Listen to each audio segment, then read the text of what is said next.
আসসালামু আলাইকুম। এখন আমি রসুন দিয়ে একটু ঝাল দিয়ে মুড়ি মাখাবো। ভেজে নিচ্ছি প্রথমে কড়াইতে। শীতকালে যখন ঠান্ডা পড়তো তখন আমার মা এই রসুন দিয়ে মুড়ি মাখায় আমাদের খাওয়াতো, যাতে ঠান্ডা না লাগে। অনেক সময় কাঁচা রসুন আমরা খেতে চাইতাম না, তাই এরকম ভেজে আমাদের খাওয়াতো।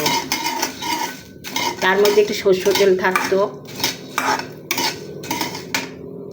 রসুন দিয়ে মুড়ি মাখা খেলে ঠান্ডা একটু কম লাগে, এই জন্য আমাদের খাওয়াতেন উনি। ঠান্ডা পড়লে আমিও মার মতো রসুন দিয়ে এইভাবে মুড়ি ভেজে খাই। মুড়ি ভাজা ভালো লাগলে লাইক, কমেন্ট, শেয়ার করবেন। ভালো থাকবেন বন্ধুরা, ধন্যবাদ।